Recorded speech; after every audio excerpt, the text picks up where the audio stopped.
কথাটো হৈছে যে শিৱসাগৰ অবৈধ ভূ খননৰ যি ভূ মাফিয়া আছে এই ভূ মাফিয়াই ঐতিহাসিক জেৰেঙা পথাৰখন খান্দি শেষ কৰি দিছে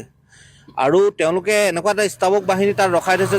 যদি তাত কিবা প্ৰতিবাদ কৰিবলৈ যাওঁ বা বন্ধ কৰাবলৈ যাওঁ তেওঁলোকে তাত মহিলা নিয়োগ কৰি দিয়ে এতিয়া মানুহ যাব নোৱাৰা কৰি দিয়ে আৰু তেওঁলোকৰ বিৰুদ্ধে এজাহাৰ দিছে এজাহাৰ দিয়াৰ পাছতো পুলিচ প্ৰশাসনে একো তেওঁলোকক কৰিব ইমানেই শক্তিশালী মানুহ তেওঁলোক সেই গতিকে আমি মুখ্যমন্ত্ৰী মহোদয়ৰ একদম পূৰা হস্তক্ষেপ বিচাৰিছোঁ শিৱসাগৰ জিলাৰ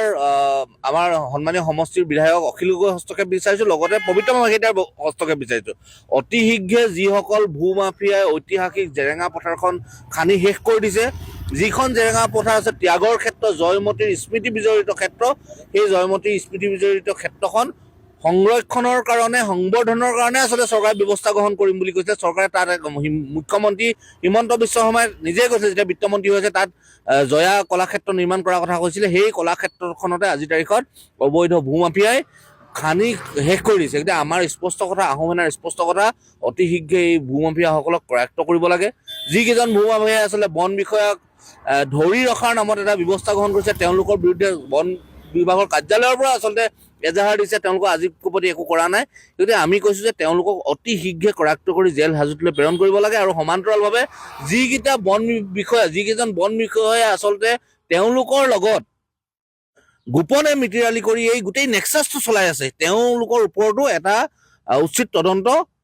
কৰিব লাগে বুলি মই ভাবোঁ চাওক জয়াৰ স্মৃতি বিজড়িত জেৰেঙা পথাৰত আজি JCB বা ফকলেনৰ খুব যিটো সঁচাকৈ দুৰ্ভাগ্যজনক এটা বিষয় আমি শিৱসাগৰবাসী হিচাপে আজি সঁচাকৈ দুখ অনুভৱ কৰিছোঁ যিটো সময়ত শিৱসাগৰৰ বিভিন্ন দল সংগঠন বা বিভিন্ন স্তৰৰ মানুহে আচলতে শিৱসাগৰৰ এই স্থানসমূহ সংৰক্ষণৰ কাৰণে প্ৰতিবাদী কাৰ্যসূচী কৰে বা প্ৰতিক্ৰিয়া প্ৰকাশ কৰে তাৰ পাছত আচলতে এনেকুৱা কাম কাৰ্য কেতিয়াও গ্ৰহণযোগ্য নহয় ইতিমধ্যে আমি বিভিন্ন মাধ্যমত এটা কথা গম পাইছোঁ যে শাসনাধীষ্ঠ বিজেপি দলৰ একাংশ মানুহ জড়িত হৈ আছে বা শিৱসাগৰৰ বিধায়ক মহোদয়ৰ নাম লৈ একাংশই আচলতে ইয়াত খনন কাৰ্য কৰি আছে যদিহে সঁচাকৈ এনেকুৱা কাম কাৰ্য হৈছে যদিহে ভূ মাফিয়াই শাসনাধীষ্ঠ মানুহৰ নাম লৈ বা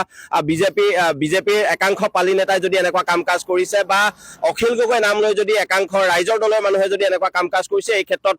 বিহিত ব্যৱস্থা গ্ৰহণ কৰিব লাগে ইতিমধ্যে আমি এটা কথা গম পাইছোঁ যে শিৱসাগৰৰ বন বিভাগে এই ক্ষেত্ৰত